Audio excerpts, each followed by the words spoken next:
everybody. Welcome to Stumptcast. This is Rick, and with me, as always, I'm with Price, Ash, and Jasmine. Hello. Hello, indeed. We're here with another exciting podcast. We've got some awesome things to talk about this week. Some exciting new releases, some exciting Marvel news. Oh, yeah. Some exciting adventures at the end there. I know it. But before we get started, how's everybody's week? How's your week, y'all?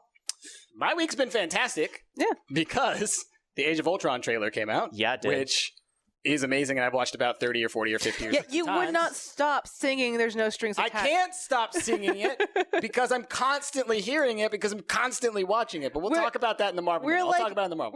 We're like doing Minecraft. We're trying to set up everything, doing stuff, and all of a sudden, like as I'm building and trying to figure something, no Marvel here. I don't even know what song that is, and I don't want to find out. It's from Pinocchio. But that's that was the big thing for this week. But then also, the new Civ game came out, Beyond Earth. I think that's part of everybody's week this week. I mean, we might all just want to have like a quick talk about that one. Yeah, let's talk Civ. That's exciting news for all of us this week, man. I think. I know. Yeah, Rick and I have been huge Civ fans for a while, and you guys started playing. Somewhat new, yeah. But we're still new. But I'll say that from someone that has probably collectively put in less than 10 hours of Civ total in my lifetime. This new Civ, I really appreciate how user-friendly its GUI is, as far as being able to easily tell how I make a unit do something. Like in Civ 5, I used to have a hell of a time figuring out how to automate something because it was hidden behind a menu. Do nothing. Classic Ash move. Yeah. If you guys don't know what we're talking about, then go find our Civ videos. Just watch the first few where Ash is just lost. And then lost. And then find the ones after, we had already uploaded and watched those ones because we did them in batches. Yeah. Because then once we all watched it and we saw that that's what Ash was doing, we lay into him throughout the rest of the series. They teaching me what I should be doing. Whenever it's like waiting for Ash's turn, it's just like, hey buddy, why don't you just tell him not to do anything, which is what you're gonna do anyways. But it's funny that you mentioned the intuitive GUI. Maybe you can back me up on this because coming from a solid Civ 5 background for the last 3 years, I was lost with the GUI. I was like, where do I click? What do I do? Yeah, it's like a whole new game. And I think it's great because you guys are such huge Civ diehards. Yeah. When we start playing it, I feel like at least me and Ash might have a bit of a chance. Oh yeah, you might have a bit of an advantage because Rick and I are having to relearn how to do something. Sure. Yeah. Whereas you guys, you're just kind of coming into it whole cloth, just here's a new game. Yeah, I actually, with that said, I think that you guys will actually have a leg up probably because we're still just trying to cram a square peg into a round hole. Exactly. Right. Like I showed you the filter thing earlier in the research web that you had never seen before. Right, exactly. Yeah, so that's exciting. Do we want to talk about what we like and the few criticisms that we have about the game? We can say that for another podcast. Yeah, I mean, I haven't gotten deep enough into it to really be able to comment much on it, I think, other than just that it feels to me like a different enough game to where I feel like Civ 5 still has a place for me and Beyond Earth is going to be a completely different experience rather than it being like a sequel where I'm like, okay, here's the new one. No longer play the old one because the new one is here. I think it's. I likened it earlier to Rick as it being like Warcraft versus Starcraft from Blizzard. The more of those games that they've made, the more that they've separated them and made them very different. I feel like Beyond Earth could be that series, where Firaxis is like, okay, our next outing is going to be Civ 6, and then after that we'll do Beyond Earth 2, and then back and forth, making these different types of games. I can see that are very because this one is so much more combat focused. It's so much more fast paced almost. And that's what I wanted to kind of touch at. I definitely don't want to criticize the game because I really like the game. Obviously, we haven't played enough of it to really give our review on it, but I really like the combat aspect of this game. Sure. I played for about 5 hours with a buddy of mine last night, and I got a really good feel for most of the tech web, I guess it is now. It's not a tree. And some of the combat is just... It really encourages you to stay combat focused. Sure.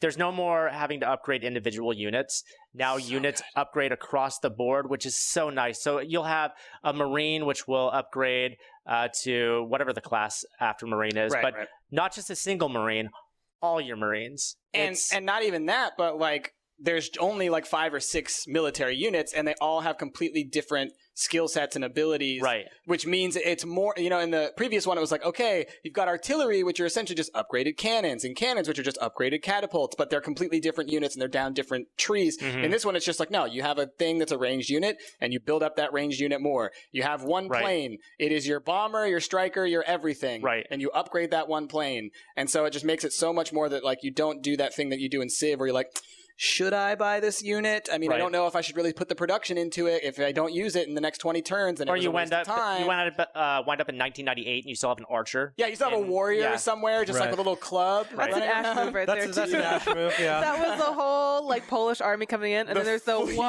the single warrior of club-wielding warriors. Oh, man. Yeah, I'm really excited to play more of this game. I'm excited for us to play together. For sure, for sure. Hopefully by the time this podcast comes out, we'll have... If it's not up... It'll be close. It'll be like... If not when this podcast comes out, then it'll be like the following week. That's right. Yeah. So, I mean, keep your eyes peeled for the YouTube channel. We will have some Beyond Earth coming at you guys. So what else? Anything else other than that exciting? for me, I think that's the big news for me as well. Yeah, Necro Dancer like always. Since the last time we podcasted, Jazz and I made our own breakfast tacos. Yay! This is going to be a running thing now. You guys are going to have to pigeonhole breakfast tacos Rick, in every you're episode. going to have to come up with like a little theme tune for it every week. Breakfast Taco Watch 2K14. There we go. Breakfast taco. Breakfast taco. So how were they? We got the flour tortillas and made some scrambled eggs that fit in like a perfect tortilla shaped circle. It's still a work in progress because we bought some tomatillo sauce that's really messy. All right, so you guys do this like 2 or 3 or 4 more times, and then have us over once you've perfected it. Maybe we'll eat breakfast tacos live on podcast, and we'll tell you guys what we think about episode 10 anniversary special. Breakfast taco edition. Yeah, I think so. Yeah. Look forward to that too, guys. Beyond Earth and breakfast tacos live. Exactly. Yeah. Oh man. So that's it. About beyond that, Civ, breakfast tacos. Freaking, I've been playing a little bit Alien Isolation, which I really dig because it's. Really, they captured it as like a throwback to the original movie with the old computers and GUI interface and whatnot. The style of that game's got some mixed reviews. I'm glad to hear that you like it, and I've been hearing some positive things, but it's crazy looking at Metacritic, and it's just like 50%. You know, it's weird. I mean, is it really? It's pretty low. Oh, I thought it was getting good reviews. Yeah, it's crazy. It's really. It seems like it's you love it or hate it. I'm seeing like 9s, 9.5s, then I'm seeing like a lot of like 5s, 4s. It's That's crazy. Strange because I've really been digging it. I haven't looked at any of the reviews yet either. So yeah. Beyond that, not a lot going on with me. Cool. Yeah. Jazz. Not too much. Just trying to get Agrarian ready. You've been Halloween. drawing a lot. Yep. Yeah, I was we were joking about changing the paintings because we wanted to have it more Halloween themed, and so I didn't want to just go straight like pull a bunch of Google images and stuff like that. So I actually pulled out my Wacom and made some of the best Minecraft art I've ever seen. It's so good. The anatomy of a creeper is amazing. That is one of my favorite things ever. Yeah. And then obviously Baron von Schwein. Yeah. I'm a big fan of that. The Anatomy of a Creeper is based off of a really famous painting. I think it's called Anatomy Lesson. I cannot remember the artist's name, but if you guys look it up, it is like the 5 or whatever how many doctors. I think it's Rembrandt. I'm not sure. It might be, but it's like there's the 5 guys. They're actually, doing an autopsy. They're all like posed around, but Did you post it up on your Twitter? Not yet. Well, you will. By the time this episode's out, it probably has been tweeted. So go check out Jasmine's Twitter. I did put it on my Tumblr though. Yeah, cool. So. And it's in Agrarian. And then you'll put it in the it'll be in the recap. You bet that it's going to be in that recap. Cool. Stumptgamers.com. Stumptgamers.com. Go check it out, guys. That's about it. Yeah. Cool. Rick? Anything for you? Just Beyond Earth, man. We pretty much covered that. And that's probably going to be my week for the next 52 weeks. Yep. Yeah. Pretty much. Probably. Pretty much. Yeah. We're not going to see Rick anymore, guys. Yeah. Nope. You'll see me Saturdays, and that's about it. It's going to be a solo channel. It's That's Rick right. streaming Civ 24/7. Yep. I'm going to be single by this time because my wife's going to leave me, but I won't have noticed for a couple Yeah, you weeks. won't have noticed. Yeah. You're like, where'd she go? Yep. What happened? Okay. Well, great. Let's go ahead and move into... Hey everybody, it's the Marvel Minute! Okay, so this week on the Marvel Minute, obviously I alluded to this a little bit earlier, but the big Avengers news that has happened recently and that actually sidelined a lot of the other stuff that I was going to talk about is that the Avengers Age of Ultron trailer came out. There's been a whole bunch of crazy news up until then about rumors about will it be Captain America be a Secret Wars movie or a Civil War movie?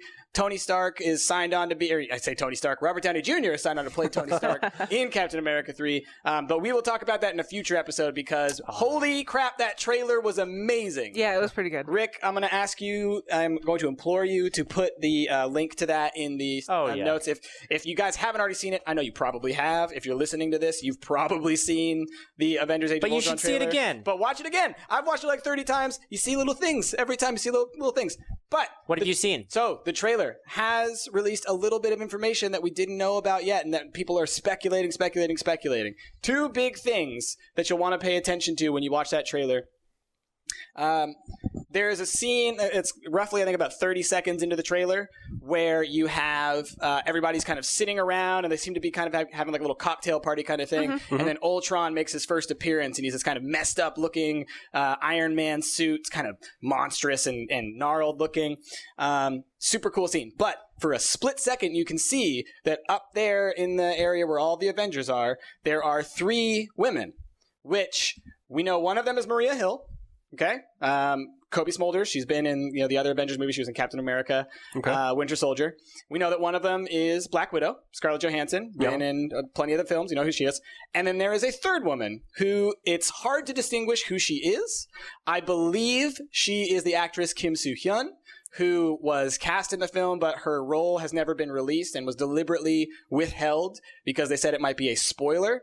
And so we see her there in that area with the Avengers in this kind of celebratory manner. So, earlier it was alluded to that she might be a villain. She's some kind of super villain, kind of like infiltrating the Avengers. So it seems like we might be seeing the first parts of her kind of doing some of the little espionage stuff. She might be related to Hydra or some other component infiltrating and messing with the Avengers. And a lot of people think that she is a character named, I believe it's Monica Chang. It's from the Ultimate Universe, so I'm not super familiar with it.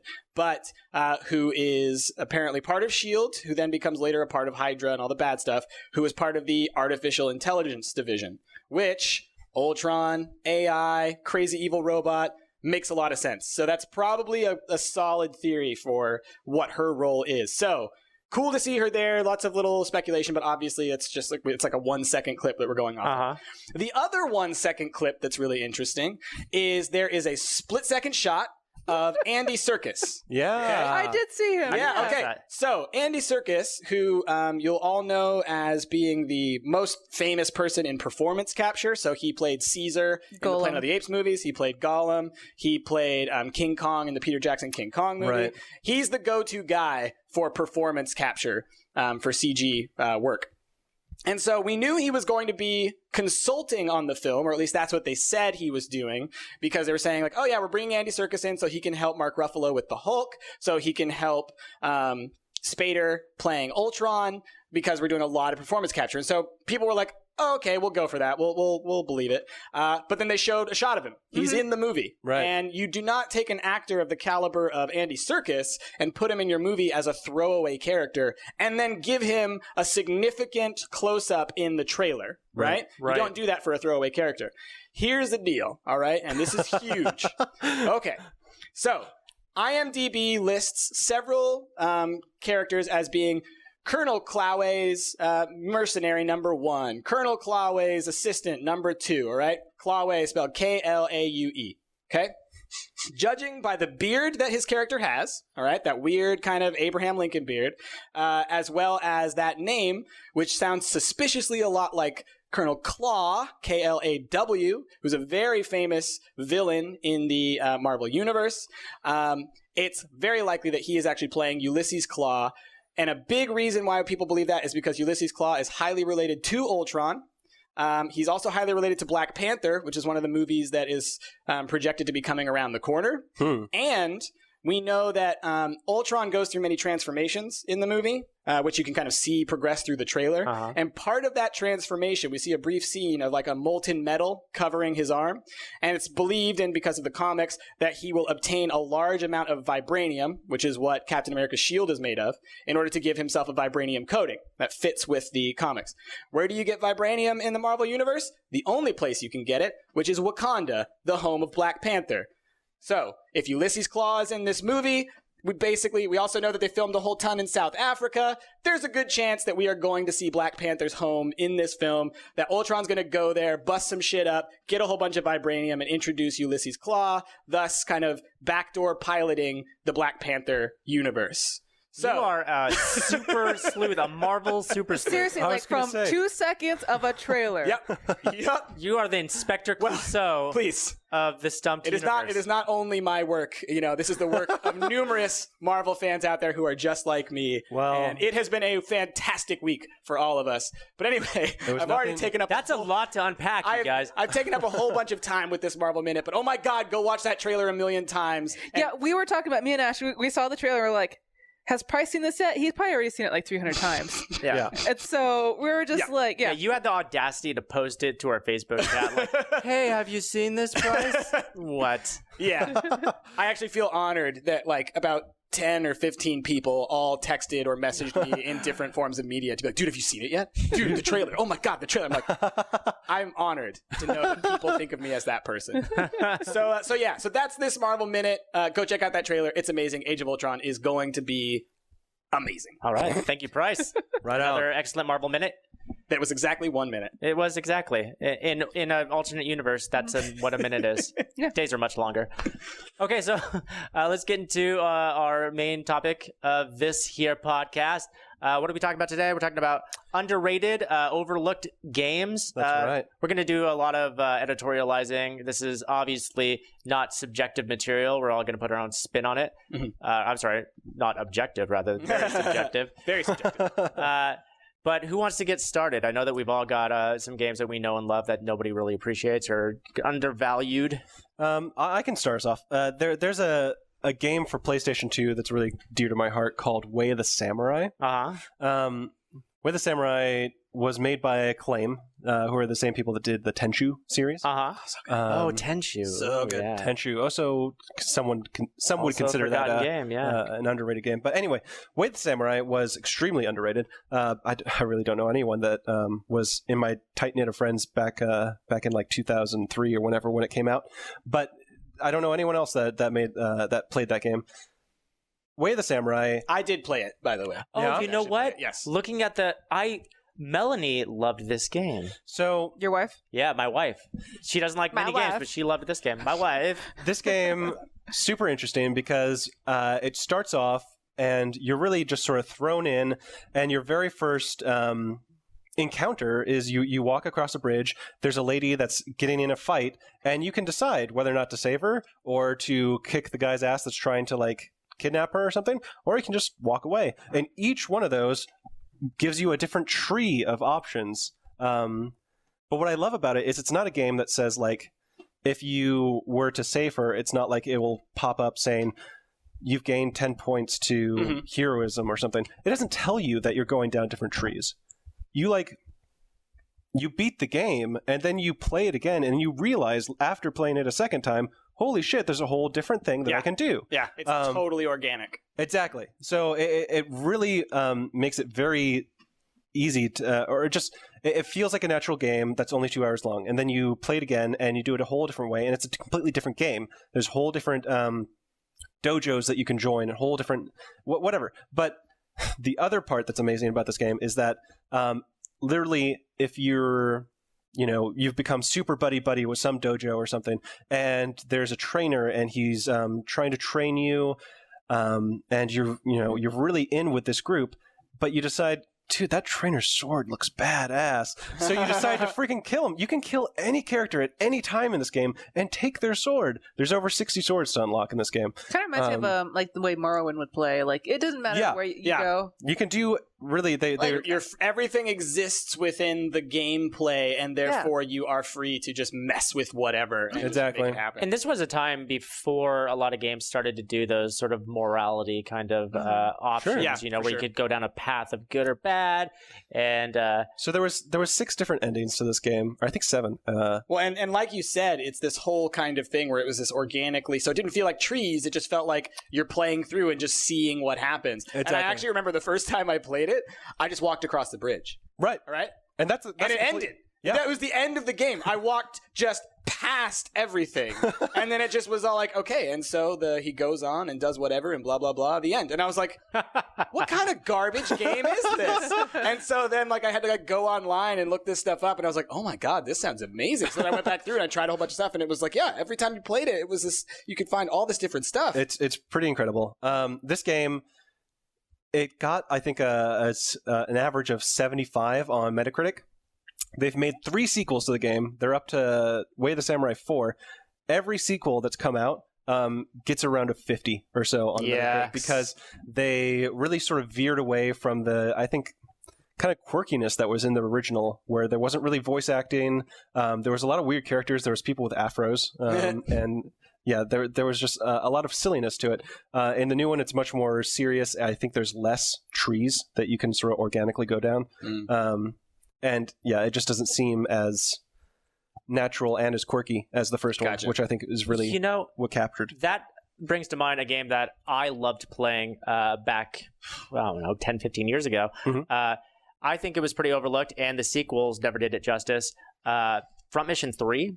Did any of you play Front Mission 3? Oh, yeah. Front Mission 3 was a Squaresoft game. It was a turn-based strategy game. Tactical RPG. Yep. Basically, and really in-depth. Very decision-oriented. There were a lot of different paths that you could take, a lot of alternate endings. But the gameplay provided 60, 70 plus hours of gameplay. A unique gameplay, too. Basically, it was mechs. So you're piloting mechs, and as you get into fights, the other mechs that you destroy, you can actually, at the end of the battles, take their pieces and upgrade your mechs with them and everything. You build squads, and you can lose members of your squad, and you're just like, oh, I can't believe that I lost that guy. I've had him since the beginning, But there are 2 main playable characters, and depending on what decisions you make in the game affects the outcome of their stories. Front Mission 3, man, I hadn't thought about that until you just brought this up, but that was for PlayStation. And I'm sure that you could find it, on a legitimate emulator if you have a well, and also the previous entries. I think Front Mission 2 was on Super Nintendo, and it's a good game as well. I don't know if it was ever officially released in America, so you might have to find a Japanese translated copy of a ROM or something like that. But I did play that back a long time ago, and that was a really cool game. I think the whole balance. I think you had to balance things like fuel and ammunition and stuff, like the kinds of things that you don't really have to worry about in a lot of tactical RPGs, which are really interesting components. And they did make a sequel for the PlayStation 2, Front Mission 4, and it wasn't nearly as acclaimed as Front Mission 3, and then it just sort of fizzled out, And I think it's sad when you have a franchise like, this will be divisive, but Final Fantasy, that we're going into Final Fantasy 15, and it's just a series that's kind of run off the rails, and it's like, I would really love to see a series like Front Mission or something be revitalized. How about Final Fantasy Tactics? Something like that. I love Tactics. Yeah, I mean, the Tactics games they've found their place on the Advance. Like, they're the Game Boy systems. Yeah. Like GBA had Tactics and Final Fantasy Tactics Advance. I think they've actually made a couple of other ones, sort of. I don't have a lot of mobile games, but the last one I had was Advance, and that was on the Game Boy. The GBA? I think so, yeah. Yeah, I know that they made a couple sequels. Because it actually works really well. But those were great. Yeah, those were great. Oh, God, I love that game. On this same... go ahead. I'd love to see a return of games that work this way with a branching storyline that... they don't make it obvious that there's a branching storyline. For sure. Like in Mass Effect 3, it was so obvious because no matter what action you did, it would be like 10 points to Renegade or something. And it was like, okay, so if I just keep doing that kind of stuff, then obviously I'm going to get the evil ending or something. Well, and it encourages you to go back and retry it. Exactly. You're like, that's not what I wanted to happen. Or freaking Walking Dead, Melissa or whoever will remember this. Right. Yeah, Awesome. they shouldn't say those things. It's like when they give you that information, it's like they're immediately telling you the impact you're having instead of having it feel like natural consequences. You know, even if it was like after the fact that it went back and told you, it's like, oh, the reason this happened is because of that. It's like if they gave me a rundown after, it'd be like, oh my God, that's awesome. Yeah. But telling me ahead of time that like that little thing that I just did that I thought was maybe innocuous is actually a huge deal. I feel like LA Noire could have really benefited for something like that. Sure. I played LA Noire when it first came out, and I was really excited because it was pretty like revolutionary, you know, with the motion capture, the face motion capture. Yeah, the graphics were amazing. It was incredible, but again, like you would interrogate somebody, and then immediately after the interrogation, like your sergeant or whoever would be like, well, I think that we got the wrong guy, but as long as we got somebody. And it's like, don't tell me that. Just let me believe I got the right guy. Right. You know? Yeah. I feel like indie games could really take advantage of this. Like some indie games do. Like we just finished playing Neverending Nightmares. That's what I was just about to say. Yeah. We just finished Neverending Nightmares. It's a great game. It's absolutely beautiful. It's on YouTube. Go check it out, guys. We're going to put it on YouTube. And there is a lot of branching storylines that we didn't realize. Yeah, we had no idea that we kind of like heard that there was like multiple endings, but we didn't know exactly how it worked out. The entire time we played, it just felt really natural. But then we went back and we actually, at the very end of the game, they actually show you which branch you took. And it was just like, holy shit, how did we get to that point? But like, when did we decide that this is how it's going to end? Sure. When the credits hit, I still had no idea that there were branching storylines. So when the credits hit, which is only like an hour and 20 minutes in the game, I was like, what? Yeah. And then finally it shows you like all the branchingness that you can. So where you guys ended, could you have gone on longer than an hour, 20 minutes? It's just you have to restart, and it does sort of show you at the end where the branches happen. Okay. And so that you could try a different path next time. Yeah. But yeah, it didn't feel like we were making choices at all. We just thought we were progressing through the game. Yeah. Right. And that's amazing. Like that's like the feeling that you want. You want someone to feel like I'm playing a linear story. This is a story that I'm playing. And then to find out that no, those things you did actually impacted the outcomes. That's awesome. Yeah. And it was really hard to tell because there wasn't a lot to interact with. Sure. So it made it really hard to figure out like what do we do next? Like how we go back and actually change that. Yeah. So yeah. I know that you've got a game there, Price, that you want to talk about. Yeah, so I have a couple, and the big one I want to talk about, and it's not that it's necessarily overlooked, but I feel like my fondness for it and my how good I felt the game was, and how a subset of people feel about it doesn't match the hype of the previous entry. So Chrono Trigger, often heralded as one of the greatest RPGs of all time, had a sequel on the PlayStation 1 called Chrono Cross, which is one of my, if not my favorite games of all time. I mean, it's absolutely gorgeous. The characters are wonderful. The story is interesting. You do this whole thing, much like Chrono Trigger, where you're messing with time, but instead of going back and forth in time, you have these parallel dimensions, and you're kind of going back and forth between them as one person who is sort of caught between the dimensions. And it's like, you know, you'll go into one universe and you'll see like this person owns a shop and is like a millionaire in this town. You'll go over here and he's homeless, you know, and it's like all these things. And you're trying to help realign the timelines to merge back together. It's like Sliders. It is. It's a lot like Sliders. Oh, Ash loves Sliders, but guys. The thing is... We're not talking about, Burger Sliders, I'm sure, too, but the TV show Sliders. The thing is when it came out, I remember people be like lamenting it almost, being like, this isn't Chrono Trigger. It's not the same thing. It's like they didn't, you know, do the same. And like, you know, my contention with that would be like, why would you want the same game again? I mean, this game is gorgeous. The music is wonderful. It's one of the best soundtracks I've ever heard. It's got some great writing. It's got some great, you know, cinematics. Like everything about it was so masterfully done. And Rick, you were telling, or someone was telling me that like you went and looked at the Metacritic or like some. Oh no, it was GameSpot. They were talking about, I think, the only 5-10 ratings that they've given out, and one of them was for Chrono Cross. So yeah, I mean, it's been critically heralded, and yet when people talk about best RPGs of all time, you never hear Chrono Cross. You always hear Chrono Trigger, and that it just kind of it bugs me because you know I think I've got a theory for that. I've played Chrono Trigger, and I enjoy Chrono Trigger, but I feel like for, you know, as fantastic as it is, I feel like Chrono Cross was so much. It was just so different, like the painted backgrounds and everything. It comes from this time in the PlayStation's history where art and the game were combined in such a way that was true. Tell me if you think I'm off the rails here. I think a theory that I have. I feel like that was the golden age of RPGs. That late 90s, early aughts, PlayStation to PlayStation 2. Yeah. There were so many great RPGs at that time. The Final Fantasy, Dragon on Quest, PlayStation, the Final Fantasies, the strategy RPGs that we're talking about, like Tactics and Front Mission. For sure. Star Ocean, so many of them. We can go on and on and on. But I feel like this was a gem lost in a sea of terrific RPGs at that time. Yeah, I think what it was during that time, the graphics weren't what a lot of people wanted. And so it wasn't driven by how beautiful it looks, like a lot of the Final Fantasies are now. I think it was actually driven by the story because they had some, like, a medium that they can only take so much. And I will say, I think that one thing that you're pointing out that I do think is really valid is that I think maybe a lot of people were looking for that Akira Toriyama, Dragon Ball Z looking artwork, because he did the artwork for the first Chrono game, and this new one, it was like, no, they got a different art team and everything like that. It looked much, like I said, it's very painterly. They really went for it, and like there's several places where it's like an MC Escher world, where you're in these very obviously, impressionist painting inspired zones, and so yeah, I could see how the artwork shift could have been an issue for people, but I just felt like the characters are amazing. The story, everything about that game is wonderful, and I feel like it often gets overlooked because Chrono Trigger was kind of groundbreaking. Yeah. But I do personally feel like Chrono Cross is the kind of the better game. I also think maybe also, as you're talking about Akira Toriyama, during that time, it was a huge boom for like Dragon Ball Z. Yeah.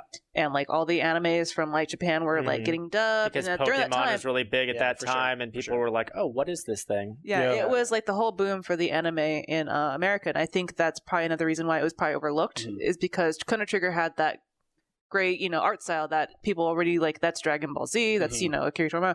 And then you have Chrono Trigger or Chrono Cross, which is kind of like, it kind of felt like, to me when I played it, like a Final Fantasy clone in some type of way. Because I remember playing it. I never finished it. Like, that was during the time where I actually rented games. I actually went to Blockbuster, rented a game, and I played half of it before having to take it back. It's kind of funny, though. I'm thinking, like, I think you guys might be onto something, but the Akira Toriyama art style was only apparent in the box art or in the manual. It's not like that translated to that 16-bit SNES experience. That SNES, that was just like, the graphics were something like a Secret of Mana-esque, it didn't translate. So I think that cutscenes though, like no, not until they remade it for SNES. Yeah, exactly.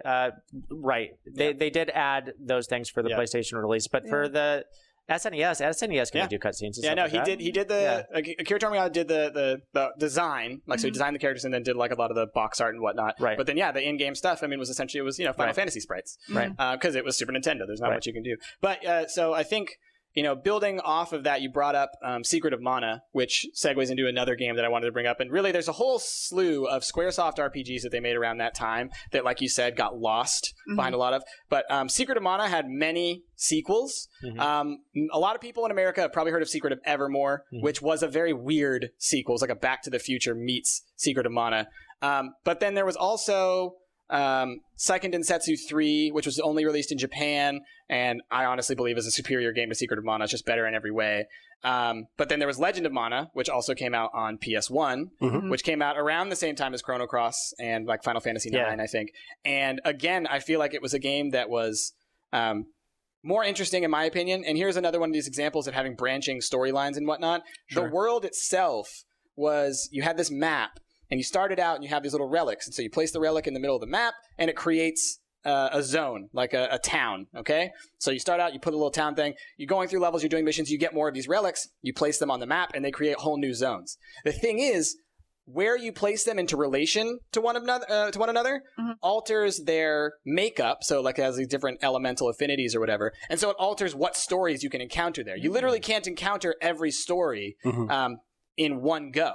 So you have to, go through placing these things together and knowing things about them and say like, okay, well, it turns out if you put this and this and this next to this town, then it gets a dark affinity. And so suddenly it's always nighttime. And there are certain people that only come out at nighttime and there are certain people that only come out at daytime. And so you learn these things about the world as you go through it. You have to play the game multiple times if you want to see But everything. You can't have it both ways. You're going to have a dark affinity or a light affinity. And so that leaves little ripples that then...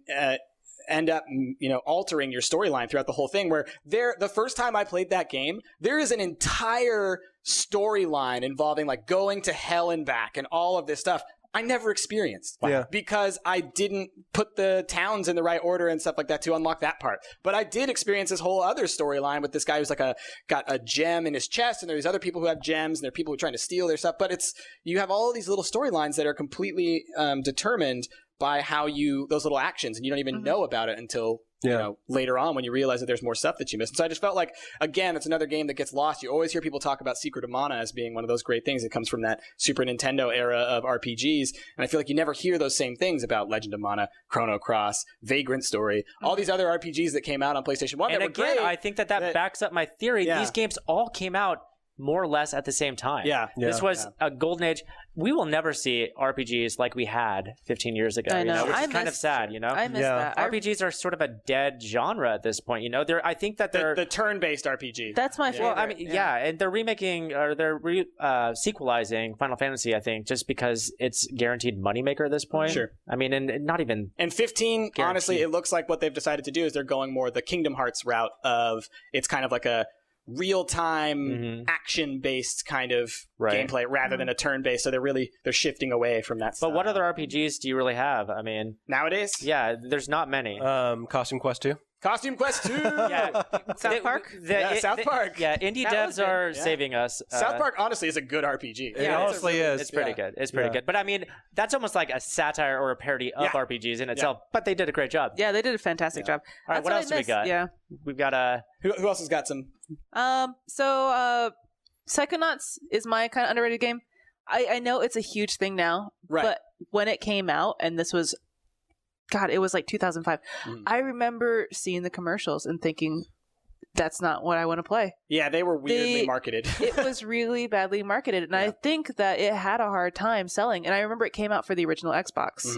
PlayStation 2 as well. Yeah. Because I played on PlayStation. Those consoles. Yeah. And I feel like during that time, it was kind of lost. And it wasn't until like our friend Lau was like, you should play this. And that was probably like 4 years ago.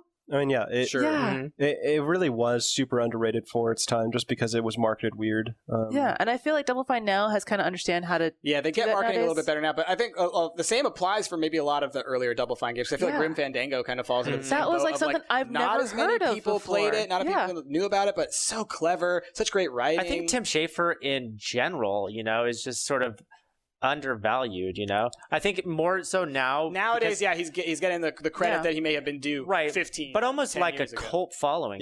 He's got some indie fans who appreciate the indie things that he's doing, but like I thought that Brutal Legend was pretty good. I thought that was funny. It had Tim Schafer's clever humor to it. I thought it was great until it turned into an RTS. Right. The RTS parts were a little bit weird, a little bit wonky, but all in all, I thought it was a decent game. I'd probably give it a B- or a solid C, enjoyable to play, and you're playing it because it's Tim Schafer. Yeah. Because you like the acting in it, you like the humor, you like the writing, all these things, and that's what Psychonauts had, and I thought it was pretty original for its time. And also had that like platformer, that classic feeling of like, Super Mario 64, Donkey Kong 64, those games. Banjo-Kazooie? Those games knew how to make a platformer game, and Psychonauts plays just like those games. It has the same kind of stuff, and it has all the weird, you're going into people's brains. If they had like a better marketing, I would probably have played it, because when it first came out, I seriously saw it, and I was like, this is really not for me. I am never going to do it. And I missed out. I really missed out. And I think it actually suffered really badly during that time when it first came out.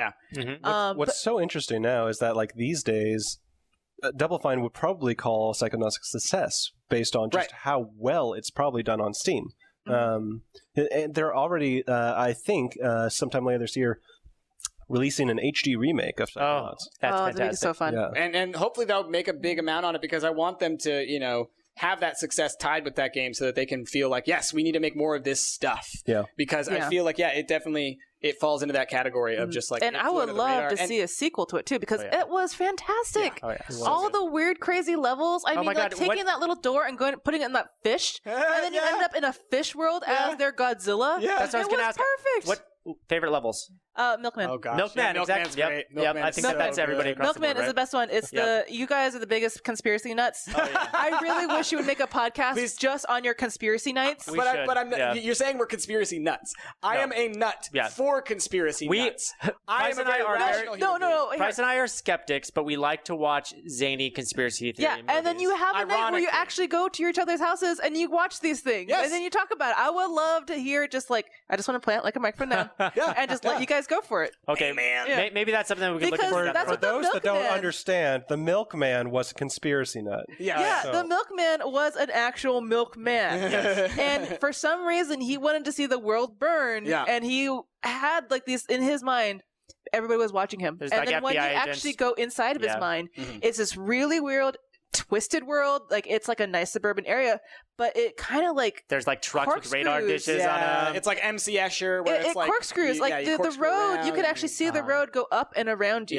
Yeah. It was FBI really agent weird. saying, "Are you the milkman?" Yeah. There was the milkman. women that were FBI agents, and the only reason why they knew it was a woman is because she had like a rolling pin, Right. and there was items you could pick up to pretend to be like these Yeah. people. Oh yeah, that level Yeah. was. I like that, and I also like the bullfighting one. I was gonna That say the one same was really thing good, too. because of the art style. Yeah. in Yeah, that one that- was so good. Very that, like, good. That Dia de The, los the neon Muertos, colors yeah. on the black Yeah, background. exactly. Yeah, very good. Yeah. If you guys haven't played any of these games, I encourage you guys to check them out, Yeah. especially Psychonauts, because it's so easy to get And, a hold yeah, of a you can copy pick on it up Steam on- right now. Get a Good Old Games, Green Man Gaming, Steam, Yeah. everywhere. Yeah. You can get a copy of this, and usually it's like $5. I Yep. want to say. Yeah, now. it's a really great game, and you could Amazing. probably get.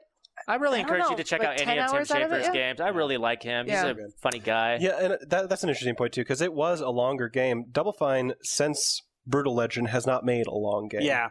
So I really hope that the sales of Psychonauts do encourage them to make a longer story. Yeah, so do that, guys. And wait, no, I've been talking about this, Ash, because I kickstarted Broken Age. Uh-huh. I've been getting like all these updates and stuff like that.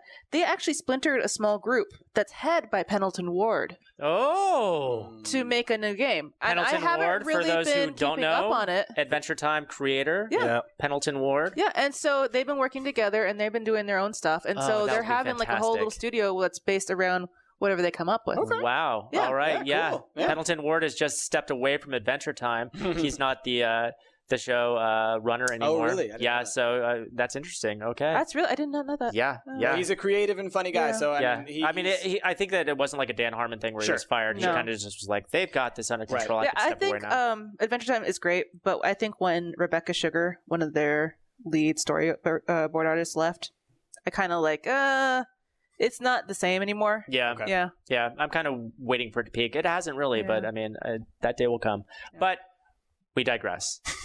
What do you got for us, Rick? Well, I'll just briefly touch on that. I feel like we've talked so much about RPGs, but an RPG that I love that I think that it gets a lot of attention in retrospect, but definitely didn't get attention at the time is Earthbound. In my opinion, Earthbound is the pinnacle of RPGs. It's a game that I could still replay to this day, and I love it. It takes me back to a certain time in my life, but I just love the quirkiness. It's a RPG that's set in modern time. So you didn't have a lot of that at the time. It was very like, medieval or fantasy.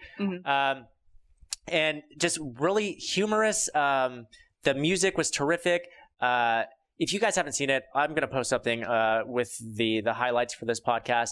But it was released back in 1994. It was pretty successful in Japan, but then they just really bungled the U.S. release. They just made it like really juvenile, just like poop and fart jokes, It came in this big box, which came with a strategy guide because they thought that Americans were too stupid to figure out RPGs on their own. They'll need this huge strategy guide to get through this game. And it came with like scratch and sniff stickers, and it was like puke scent. And, it was just ridiculous the way that they marketed it. Not to mention the bundle cost like, I don't remember how much, but it was significantly more expensive than a standard SNES release. Sure. I personally rented it from Blockbuster for about 4 weeks straight until I beat the game. And back at that time, they actually had the strategy guide that they'd give to you, and here you go. But it had a couple sequels. This was actually a sequel of the Japanese release. The Japanese release was called Mother. So Earthbound in Japan was called Mother 2. Right. They did release Mother 3 in Japan as well. which I think was a straight to Game Boy game. Interesting. And it did eventually, I think, a fan made American port with English subtitles. It's a Stumpt game, yeah. Right, but nothing official. And I feel like this game is just kind of dwindled out. But I'm sure that you, our listeners, would be familiar with Ness from Earthbound. And Lucas, right? Isn't he also in there? Lucas is from Mother 3. Those characters have made their way into like Super Smash and stuff. They're in Super Smash, so you know that there is, I imagine because of probably the Japanese following of Earthbound, there's a demand for it. And hopefully, now that there's a little bit more attention, a little bit resurgence of Earthbound, we'll maybe one day get one. Well, I'm looking at. I wouldn't hold your breath. I'm looking at this wiki, and it actually says at the very bottom, it says, upon retrospection, the game received such wide critical acclaim, was deemed by many timeless classics. What was it? It was reissued and given a worldwide release on the Wii U. Yeah. So and it was from fan lobbying. You can play it on Wii U now. You can play, and I encourage everybody to try it. I've actually never played it. I never had an SNES. It's fantastic. It's one of those games. It's just so charming. It's so refreshing, especially when you were growing up playing the standard RPGs. And you have 4 characters too, so you're not just like overwhelmed with characters. 4 characters throughout the whole game, and you start out with 1 character. You collect the second one eventually, third one, fourth one. You travel through time. Super unique game, super charming. I don't think it got its due at the time, but nowadays I feel like most people would agree that it is one of the best RPGs. Sure, like most people retrospectively see that, but much like Psychonauts, it falls into that realm of when it came out, for whatever reason, poor marketing or whatever, people were not playing it. Yeah, I remember seeing it at Hollywood Videos, sitting on the thing with that giant stupid box and just being like, what the hell is that? Yeah. And then it was more expensive than everything else. It's like, well, why would I get that when Final Fantasy 3 is sitting right next to it? Chrono Trigger's right over there. I have all these other RPGs I can pick from. Yeah. Why buy one for $100 when there's one I can get for $50? Right. Yeah. Yep, but it's on Wii U now, so check it out. You can play it. I'm sure it's pretty cheap. I don't know how much it is, but and it's worth it. Yep, definitely worth it. All right, well, I think that we can cap up the topic for today. Yeah. Close it. Yep, We'll shut that one off, and we'll move into our next segment, Stumpt's Adventure Corner. All right, Stumpt's Adventure Corner. Yes. You all ready for it? Oh, yeah. Been waiting all week for this. Yep. I'd like to give just a quick apology for the last one. I understand no, it's okay. It was all a dream. It was just a dream. It was kind of strange. This week, I'm going to go for Stranger. It wasn't strange. I could have done one of two things. It's a never-ending nightmare. And I doubled down. That's right. All right. So, this week, the group finds themselves along the side of a road, collecting garbage and scraps. They're at the last stretch of fulfilling their court-ordered community service. Oh, fuck, Rick, I told you to stop drinking. It wasn't my fault. Some of you listeners may be jumping to conclusions at this point. Yeah, jumping. Assuming that Rick got into trouble with drinking too much, or Price accidentally blew something up with his chemical concoction, or Jazz blindly stumbled and broke something. While these would all be good guesses, they're incorrect. The truth is that while in a pub, Ash attempted to use a normal human-sized bathroom and completely crushed and destroyed it. The toilet didn't stand a chance. Oh, no. They don't have giant-sized toilets. Well, half giants. Half giant-sized toilets. Yeah, they're hard to come by. Anyway, it's swelteringly hot out. The sun's beating down on them as they get to the end of the roadway where they have to clean up, working as quick as they can with pointed sticks and brooms to collect the junk that others have left behind, mostly candy wrappers and foils and whatnot. However, Rick, for whatever reason, comes across a very ornate-looking bottle that seems to be gold-leafed. Oh, what's this? Is there booze inside of this? It's still empty, although it is very, very nice. It's made of jade, and it's got gold leaf all over it. It's nice looking. You wonder why the heck someone would throw away would throw away this. Jazz, can you see this bottle? I want to roll to see. All right. Can Jazz see the pretty-looking bottle? 15, yes.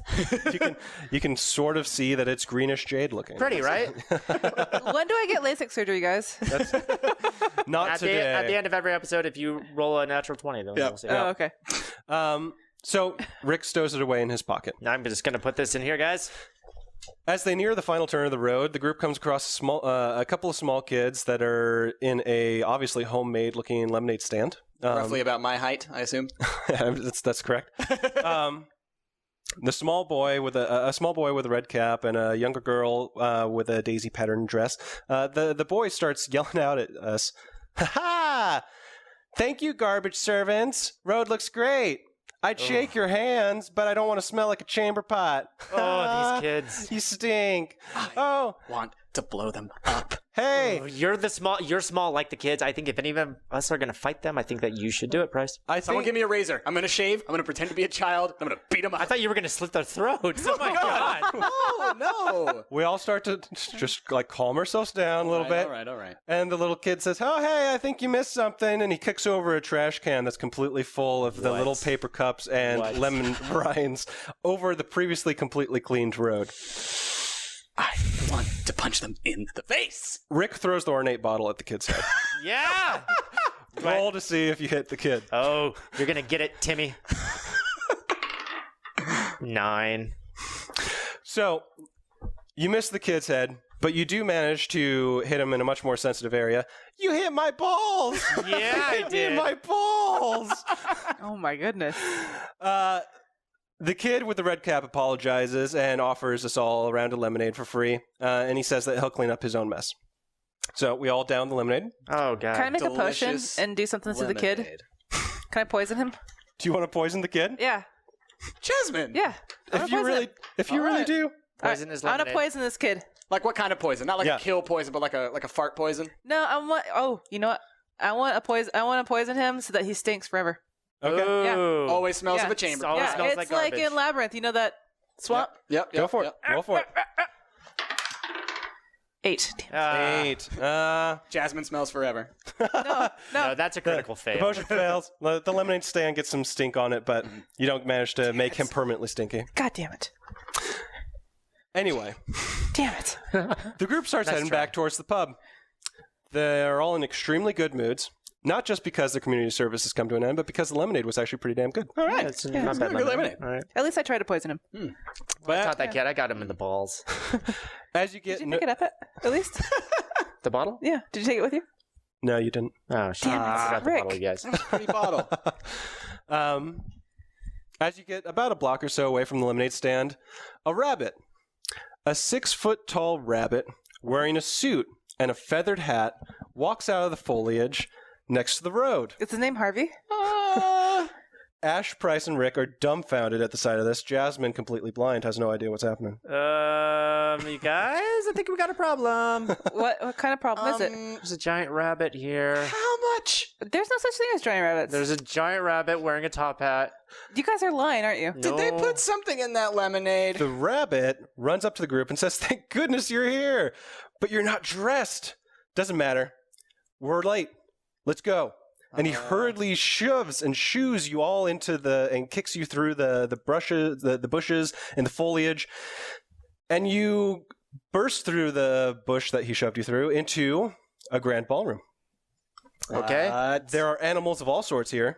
A kangaroo in a blue suit wearing a derby. What? A couple of pigs in brown pinstripes wearing bowlers. A giraffe with a lovely flowing white dress wearing a large brimmed flower hat. You guys, I'm freaking out. I go over to hang with the pigs. They look like good stand-up citizens. Wait, what's happening, guys? Don't worry, Jasmine. Just follow Rick. Yeah, Jasmine. Come on, I have you by the arm. Okay. Come this way. All the men seem to be lining up to dance with the giraffe, by the way. It's a good-looking giraffe. Put these on, the rabbit demands as he What shoves a bundle of large hats into the group's hands. Well, I look for a bowler hat to match the pig. Sure. Yeah. Yeah. Is there a bowler? Yeah. There's a bowler. What All kind right. of hat would you like to wear?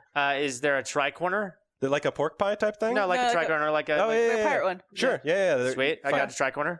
I just rummage around and try to find whatever hat I could see. You find like a large church type hat, like super wide brimmed, whatnot. Okay. Yeah. Flowers and things. Yeah. Cool. And I put on something that is just like a helmet or something. It's probably too tiny for you. You put Yeah. a tiny hat on top of your helmet that's already on. It's very tiny. So you cram them all into your heads, and then you get shoved onto the center of the dance floor. All the guests seem to quiet down as you arrive onto the center of it and form a large circle around you. A large rhino wearing a crown starts tapping his glass and says, "Ladies and gentlemen, the entertainment for the evening has arrived." What's the entertainment? All the guests look expectantly at you. Oh, God. You're the entertainment. What? They're waiting for you to perform. I roll for pyrotechnics. Yes, take it, Bryce. Roll for it. 12? 12. Huh? Nice. Okay. So, Put on a modest. Can Blue do something? Can Blue dance? Can I make Blue dance? sure, you can roll, Roll for for that. Blue to dance on my head All right. while I dance. All right. And I hold Let's see these. if I can get my cat Familiar to dance with you. 10. 10. Blue just sort of like Blue's lays sort of on like- his feet. Blue lays at my feet, but I've got these flames and smoke, and I'm kind of wishing them around. I'm like, yeah, all right, I'm going for it. Blue's like, meow. Rick, what would you like to do? I'm going to do gun tricks. All right. Okay? Go so ahead. I'm going to spin around my guns. I'm going to try to shoot the hat off of Price's head. Okay. I do not approve, but I'm gonna 18. dance. Nice. Okay. So, it goes down that Blue is not very impressive at all. People just think he's a random cat in the room for some reason. Price is doing some sort of like fire dancing. Yeah. And he's getting his hat shot off of his head in an impressive looking manner. Yeah. Pow, pow, pow. I freeze for a moment and then go with it. Yeah, all right. The rhino cries out, "Marvelous!" Dino. Dino. Really, you are all the most talented entertainers I've ever had.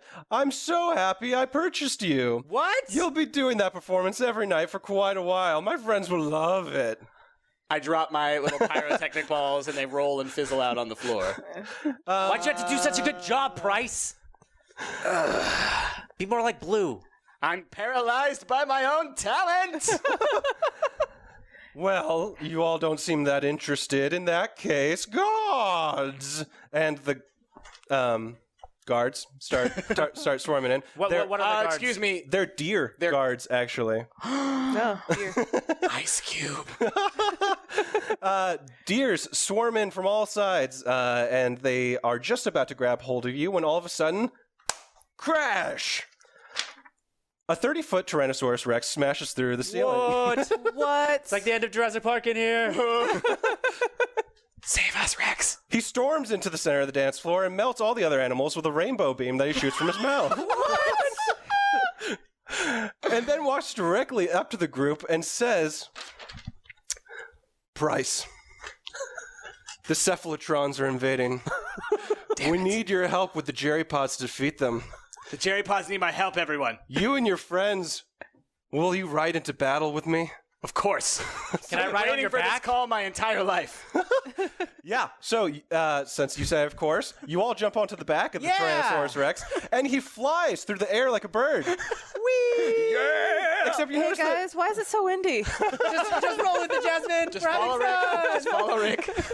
Except you notice that he doesn't have wings. In fact, you wonder how he's flying until you look up at his head and you see that his head is inflated to the size of a hot air balloon. Whoa! This is incredible. And then his head pops. Oh no. No.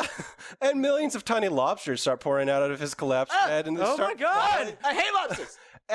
As you're falling from the sky, one of the lobsters introduces himself to Jasmine. "Hello, ma'am. I'm Lester. I'm 7 years old, 1 foot tall, a college graduate, and I like your hat. May my friends eat it?" Yeah. So the lobsters swarm all around you, and all goes black. You all awake lying next to the road that you had just recently cleaned up.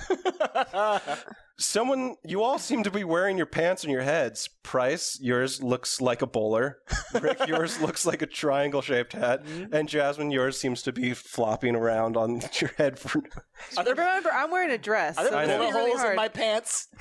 Why are there bullet holes in my pants, Rick? Jasmine No seems comment. to have taken several large bites out of her pants. Skirt. Fair enough. Rick seems to have a note pinned to his chest. Well, what's this? "Don't throw bottles at my head, and always double check if someone's put something in your drink. Signed, Timmy." I fucking knew it, you guys. That little shit. Ah, Timmy. Well done, sir. And get so you next ends this time. week's Stumped Adventure. Well done, sir. I don't know how you're going to top that one next time. You know what though? It was a nice ride. Hey, Yeah. man, honestly, I'm disappointed that I don't get to go hang out with the dinosaurs and save them from there. The cephalopods. The cephalopods. You can say that you did. I'm really sad that I don't remember seeing any of this. Yeah. When do I get that LASIK? You know what? Oh, go ahead and roll Go ahead for and LASIK. Roll for LASIK. This is your weekly roll for LASIK. LASIK surgery. 9. Not this week. Slightly worse than last week. All right. That's oh man, that was a lot of fun. Yeah. Keeps getting better and better. I love it. I love it though. Good. This guy's got an imagination. Yeah. All right, I hope you guys loved it too. That is our podcast for the week. Thank you for listening to Stumptcast. Again, if you like what you heard, then come see us on our YouTube channel. YouTube, Stumpt Gamers. Find us on Twitter at Stumpt Gamers. That's right. Find us on Facebook and come to our stumptgamers.com where we'll have the podcast posted every Monday. Also, to our fans that listen on iTunes, just a request. iTunes doesn't allow us to track stats. We don't know if you're listening. We hope you're listening. So if you are, it'd be great if you could give us a review, give us a 5-star rating. Just let us know that you're listening, and maybe if we like what you say, we'll share it on next week's podcast. All right, you guys, thanks for listening, and we'll catch you next week. Bye.